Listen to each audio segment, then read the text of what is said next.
Alright everyone, welcome back to RCH Builders. So as I mentioned in the previous video on this, we've already put these cabinets in once. So that's why we already have our holes cut for the outlets that are inside the cabinet and the box up top. We also, in this cabinet here, which is where the sink's going, we already have the hole in the back of that for the sink. Because like I mentioned in that previous video, we put these in once and then had to tear them up so they could do the floor.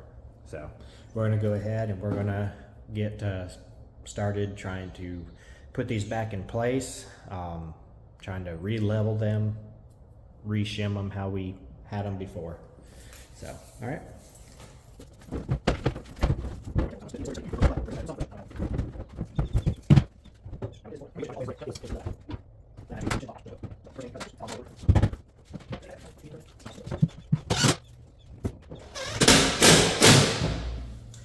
Another thing that we had done when we did this wall here, because they had not decided what they wanted for a kitchen layout, we had actually taken 3/4 plywood and we put it behind this sheetrock.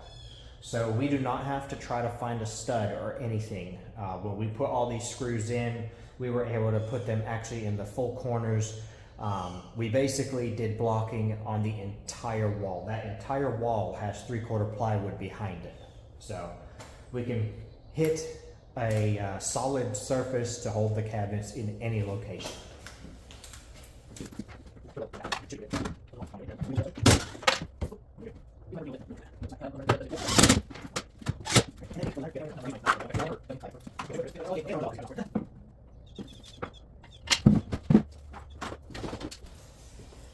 On a concrete floor like this here, what I prefer to use is these plastic shims instead of the wood ones, especially in like a kitchen or bathroom area.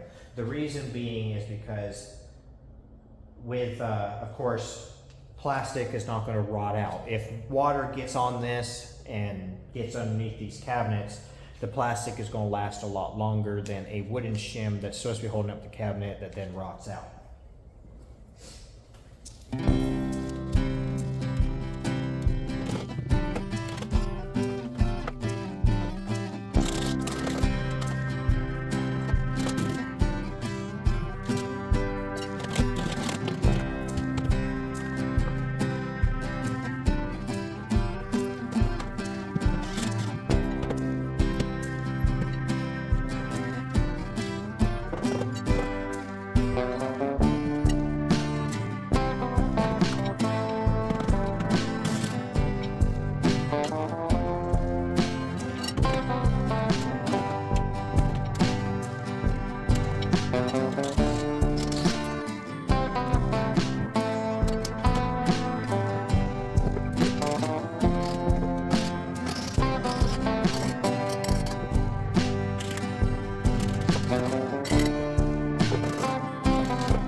All right, everyone, so that's the cabinets that they purchased for us to install.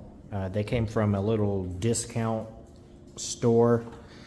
It was very interested in working with them because even though we had put them in before, we still had to tweak them a good bit. The only ones we hadn't put in before was this one and this one. That's because we were waiting on this fridge to be able to determine that distance. So that's why those two, there was no holes in them or nothing. But we had to completely still mess with it and adjust with these because where they came from the discount store, these are not square at all. And we had to tweak them real bad. And these drawers, the drawer hinges, the runners and everything, they're just... everything's just not square. We tweaked them about as much as we could without just really completely tearing apart and building the cabinets, but we weren't supposed to have to build them, so. They're installed. The only thing we gotta do is put a countertop on. They're wanting to use like a butcher block, and I am going to have to see what I can find for that, because this is from there to here. I've measured it, and it's like 8 foot 2 inches. And as far as what I've seen, usually butcher block only comes in 6 foot pieces. So we may have to split it at the sink. Usually is the best place to do it because you got a thin area in front of and behind the sink. It's an easier place to somewhat hide it. Definitely don't want to split it over here near the fridge. It would be a complete seam all the way across, which would be very, very visible. So we'll just have to do that. Of course, we want to put a piece of trim across the bottom and cord around and all that to help hide that for just a kick plate. She was saying that she's going to have them paint these cabinets. She's also wanting later on at some point to do some shelving between this one and this end here. But that's all to be done at a later point in time, not right now. So the only thing we gotta do is we try to get that countertop in so that then we can put in the sink.